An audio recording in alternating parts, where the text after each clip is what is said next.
Are you happy today? Me too. Orang Jepang kenal dengan istilah onagata. Onagata itu laki-laki yang memerankan wanita di seni pertunjukan kabuki. Ada juga Takarazuka yang semua pemainnya wanita. Kalau onagata pemainnya semuanya laki-laki. Nah di Indonesia ini sebenarnya seni cross gender banyak sekali. Ada di beberapa daerah di Jawa Tengah, di Jawa Timur, Ludruk pasti saudara-saudara tahu. Kemudian di Bali ada Arjun Muani. Muani itu laki-laki, Arjun nama kesenian. Semua banyak laki-laki. Mungkin kalau kita melewati Pulau Jawa, kita ke Sumatera, di sana ada seni randai. Randai dulunya pemainnya juga laki-laki yang memerankan wanita. Kemudian di Sulawesi, mungkin sudah banyak yang membaca tentang pendeta bisu. Double S ya, bisu, BISSU. Saya pernah berkunjung ke salah satu pendeta bisu di Sulawesi. Beliau wanita, satu-satunya bisu wanita yang sakti, bernama Mak Teri. Dan saya diterima sekali di komunitas bisu di Sulawesi. Nah, saya dibesarkan dari keluarga sederhana. Saya lahir di Kota Temanggung. Dan saya mulai dari kecil selalu mengalami minority. Karena satu, ayah saya Cina, ibu saya Jawa. Jadi mungkin kalau yang belum pernah baca biografi saya, orang nggak tahu kalau saya sebenarnya ada keturunan Cina. Tapi saya cinta dengan budaya Indonesia, khususnya Jawa, Bali, Sunda dan sebagainya. Kemudian saya mengalami diskriminasi juga karena laki-laki memerankan wanita. Di era sekarang atau pada waktu saya memulai tahun 74, tradisi ini sudah dikatakan hampir tidak dikenal di masyarakat luas. Jadi orang melihat kesannya seperti kalau lihat saya menari, bencong, katanya gitu. Padahal saya masih utuh.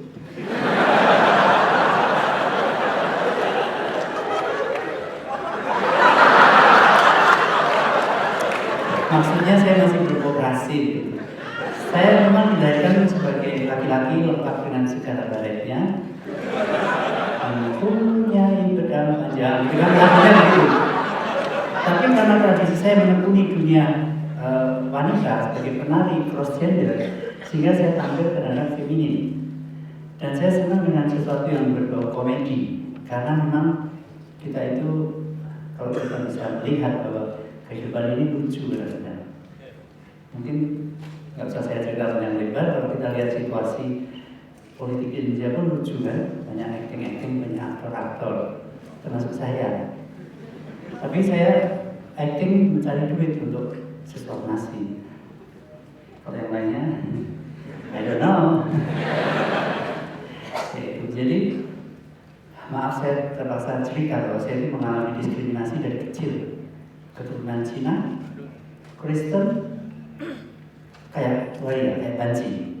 Jadi waktu saya kuliah tahun 74 di ASTI, saya nggak dianggap sebagai seseorang yang akan menjadi sesuatu. Tapi justru dari kekurangan saya ini,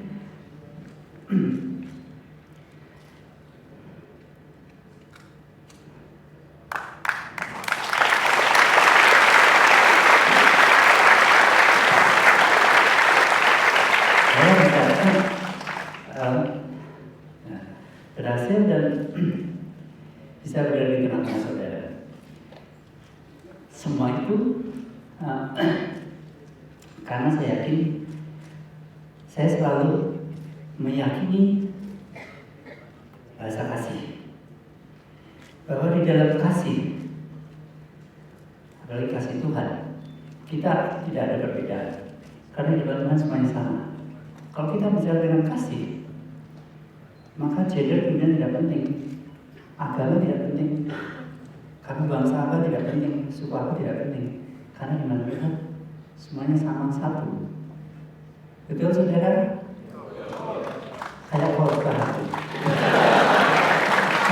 dengar kan? Ya, saya terkena emosional sekali kalau berbicara tentang pengalaman saya. Mungkin 3 hari 3 malam tidak akan selesai. Tapi ini yang bisa saya sharingkan, bahwa manusia menganggap itu mustahil, tapi di hadapan Tuhan tidak ada satu pun yang mustahil. Waktu saya mengalami dan mengawali karir saya, banyak tekanan-tekanan, banyak sindiran, banyak cemoohan dari masyarakat, tapi saya terus tekun. Sampai saya akhirnya berhasil mendalami studi cross gender. Saya bisa bertemu, berkolaborasi dengan hampir banyak sekali seniman cross gender di seluruh dunia ini, dari Jepang, dari India, dari Cina. Itu membuat saya semakin yakin bahwa saya tidak sendiri. Dan ada banyak sekali yang menekuni dunia seni cross gender. Dan itu sebenarnya seni yang tidak gampang. Kalau laki-laki menarik laki-laki itu sudah takdirnya dari sononya. Tapi laki-laki harus menggunakan peran wanita. Kita banyak training, banyak teknik-teknik yang harus kita dalami.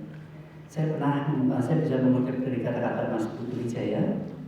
Ada seorang teatrawan dari Eropa, dia mengatakan bahwa laki-laki di panggung bisa memerankan wanita melebihi wanita itu sendiri. Karena kalau wanita sebagai kodratnya wanita, dia berperan wanita, dia harus mikir. Sekarang gerak-geriknya sudah itu wanita. Tapi pada waktu laki-laki ya sebagai wanita, kita belajar. Nah, belajar itu justru akan lebih teliti.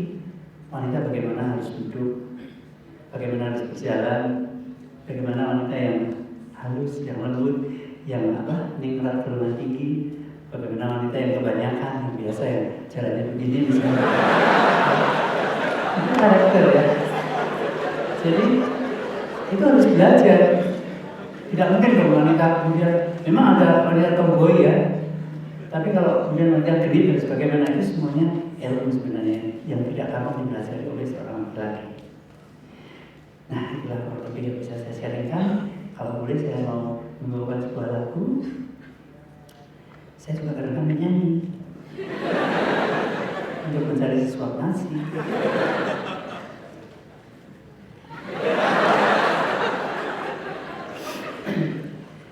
Ajarilah kami bahasa cintamu, agar kami dekat padamu ya, oh Tuhanku.